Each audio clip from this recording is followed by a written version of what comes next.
Hi guys, welcome to my channel. आज हम देखेंगे 2011 की मूवी नो स्ट्रिंग अटैच्ड। शुरू करने से पहले लाइक और सब्सक्राइब कर देना चैनल को।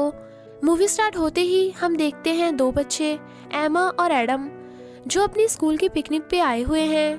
पिकनिक पे सभी लोग रूम में बिजी रहते हैं और ये लोग कैंप में एक दूसरे से बात करते हैं कि वो लोग इन सब से कितने अलग हैं और उन्हें कपल वाली चीज़ें नहीं पसंद हैं। कुछ बात करते ही एडम वहाँ रोने लगता है क्योंकि उसके मॉम डैड का डाइवोर्स होने वाला था, जिस पे एमा बोलती है कि वो सोचती है कि लोग एक दूसरे के साथ लाइफ टाइम नहीं रह सकते हैं। नेक्स्ट सीन में हम देखते हैं 5 साल बाद एमा एक पार्टी में जाती है जहाँ वो एडम को देखती है ड्रिंक करते हुए और किसी लड़की के साथ डांस करते हुए। एमा और एडम दोनों मिलते हैं पार्टी पर और उन दोनों में बहुत अच्छी बातें होती हैं और एमा बोलती है उससे कि वो उसे कितना लाइक करती है और एमा उसे डेट के लिए पूछती है। अगले दिन हम देखते हैं कि दोनों किसी के फ्यूनरल पर जाते हैं जहां एडम ने सही ड्रेस नहीं पहनी रहती है फ्यूनरल पे। नेक्स्ट सीन में हम देखते हैं एडम और एमा दोनों 1 साल बाद फिर से मिलते हैं और एडम की गर्लफ्रेंड भी होती है वहाँ, वेनिशा, और वो कहीं बाहर जाने का प्लान बनाते हैं।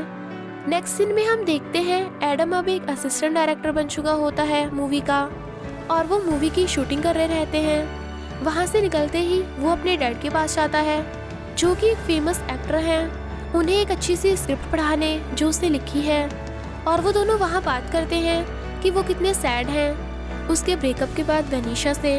उसे और बुरा तब लगता है जब वेनिशा उसके डैड के रूम से बाहर आती है नेकेड, और तब उसे पता चलता है कि उसके डैड का और वेनिशा का चक्कर चल रहा रहता है कुछ महीनों से। एडम को ये सुन के बहुत बुरा लगता है और वो उसरा ड्रिंक करके सभी अपनी एक्स गर्लफ्रेंड को नाइट स्पेंड करने के लिए पूछता है। वहाँ वो बहुत ड्रिंक कर लेता है और वहीं गिर के सो जाता है। अगले दिन वो देखता है कि उसने कोई भी कपड़े नहीं पहने रहते हैं और उसके सामने एक लड़की खड़ी है जो उससे बोलती है कि उस रात उनके साथ कुछ नहीं हुआ ऐसा वैसा। उसी टाइम एमा वहाँ आती है और बोलती है कि ये उसका घर है और उस रात एडम ने उसे कॉल करके बुलाया था कि कोई इमरजेंसी है। एमा एडम को अपने रूम में लेकर जाती है और वहाँ एमा उसे बताती है कि रात को एडम ने नेकेड होके एमा को लैप डांस दिया था जो एमा को बहुत अच्छा लगता था। एडम उसे बताता है कि वो सिंगल है आजकल और एमा उसे कुछ टिप्स देती है लड़कियों को इम्प्रेस करने की।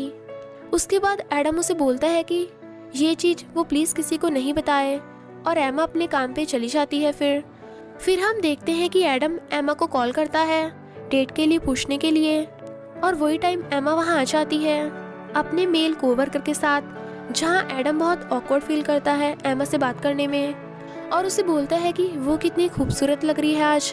फिर एमा वहाँ से चली जाती है और एडम अपने फ्रेंड को बताता है कि कल की रात उसने एमा के साथ गुजारी थी और उनकी अभी कोई अच्छे से बात नहीं हो रही।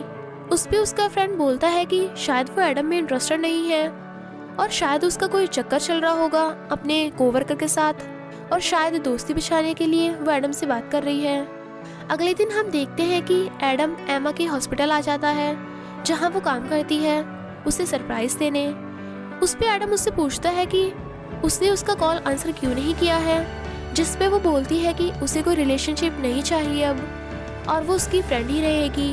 अगले दिन एमा की फ्रेंड उसे कन्विंस करती है कि एडम को वो एक चांस दे, पर वो मना कर देती है। रात को एडम अपने फ्रेंड के साथ बार पे जाता है और उसी टाइम एमा का टेक्स्ट आता है उसे, जिस पे एमा पूछती है कि वो कहाँ है और एमा उसे अपने घर बुलाती है।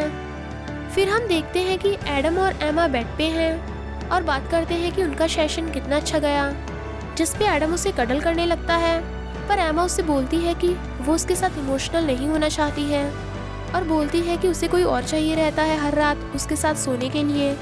ये बात एडम को भी सही लगती है, वो मान जाता है और वो दोनों मान जाते हैं कि वो दोनों फ्रेंड्स विद बेनिफिट्स हैं।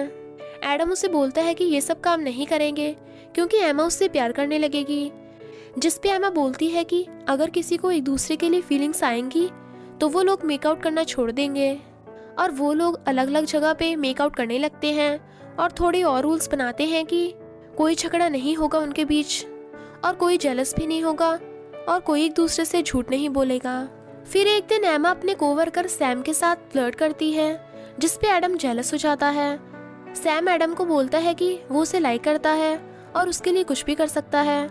वही दिन एमा को पता चलता है कि उसकी सिस्टर की शादी होने वाली है, जिस पे वो सैड हो जाती है और एडम उसे चीयर अप करने के लिए केक लेकर जाता है उसके घर पे। और एडम उसे अपने न्यू सॉन्ग्स की कलेक्शन की सीडी देता है जो उसने अपने फ्यूचर पार्टनर के लिए बनाई होती है, जिससे एमा उससे इम्प्रेस हो जाती है। अगले दिन हम देखते हैं एडम एमा को ब्रेकफास्ट खिला रहा रहता है और एमा बोलती है कि उसे ये सब और नहीं करना और उन्हें एक दूसरा पार्टनर ढूंढना चाहिए अब, जिस पे एडम उसे मना कर देता है। 2 हफ्ते तक उन दोनों में कोई बात नहीं होती और वो दोनों क्रिसमस पार्टी पे मिलते हैं, जहां एडम 2 लड़कियों के साथ रेडी हो जाता है नाइट स्पेंड करने के लिए। पर एमा को ये देख के अच्छा नहीं लगता है। वो उन दोनों लड़कियों को घर से निकाल देती है और वो दोनों वो रात मेकआउट करते हैं। अगले दिन मूवी सेट पे एडम और उसके डैड की बात हो रही होती है कि उसके डैड बोलते हैं कि उसे एडम को कुछ इम्पोर्टेंट बात बतानी है और रात के लिए डिनर प्लान करते हैं। डिनर पे एडम एमा को लेकर जाता है और उसके डैड एडम की एक्स गर्लफ्रेंड वेनिशा को लेकर आते हैं। वेनिशा एडम को बताती है कि उसके डैड और वो दोनों एक बच्चा करने वाले हैं, जिस पे एडम का दिमाग खराब हो जाता है और वो वहाँ से निकल जाता है। बाहर आते ही एडम एमा से पूछता है कि क्या वो उससे डेट पे जाएगी वैलेंटाइन पे, जिस पे एमा उसे हाँ बोल देती है। वो दोनों पार्क में जाते हैं और गोल्फ खेलने के बाद कॉफ़ी पीने जाते हैं, जहाँ एडम उसे बताता है कि वो उससे प्यार करने लगा है, जिस पे एमा टॉपिक चेंज कर देती है। डिनर करने के बाद एडम उसे घर ड्रॉप करने आया रहता है और उसे कहता है कि वो उससे प्यार करता है, पर एमा रिलेशनशिप में नहीं आना चाहती है, जिस पे एडम बोलता है कि वो ये सब और नहीं कर पाएगा और वो उसे अब नहीं मिलेगा। एडम की मूवी रिलीज हो जाती है और एमा अपनी सिस्टर के पास जाती है उसकी एंगेजमेंट के दिन और कहती है कि वो एडम को मिस कर रही है, जिस पे उसकी सिस्टर बोलती है कि वो उसे कॉल करे और बताए कि वो उसे मिस कर रही है, जिस पे एडम बोलता है वो बहुत बिजी है और फ़ोन कट कर देता है। एमा उसे मनाने घर जाती है, जहां वो देखती है कि एडम अपनी कोवर्कर लूसी के साथ घर आता है। एमा ये देखते ही रोने लगती है और वहां से निकल जाती है। तभी ही एडम को वेनिशा का कॉल आता है कि उसके डैड हॉस्पिटल में हैं। हॉस्पिटल पहुंचते ही वेनिशा उसे बताती है कि उसके डैड ने ड्रग्स का ओवरडोज कर लिया होता है। ये बोलते ही वेनिशा वहाँ से एक पार्टी के लिए निकल जाती है और उसका डॉग उसे देके चली जाती है। एडम हॉस्पिटल के अंदर जाता है अपने डैड से मिलने और उनकी बात होती है। उसके डैड उसे बताते हैं कि अगर वो एमा से प्यार करता है वो तो उसके लिए वापस आ जाएगी। हॉस्पिटल से निकलते ही एडम को एमा का कॉल आता है, जिस पे एमा उसे बोलती है कि वो उसे मिस कर रही है और एडम बोलता है कि वो सब सामने मिलके बात करना चाहते हैं, जिस पे एमा वहाँ हॉस्पिटल आ जाती है और कहती है कि वो उससे प्यार करती है। वो दोनों किस करते हैं और उसकी सिस्टर की शादी पे वो दोनों साथ में जाते हैं। दी एंड। आपको ये मूवी कैसी लगी कमेंट में ज़रूर बताइए और सब्सक्राइब करना मत भूलना।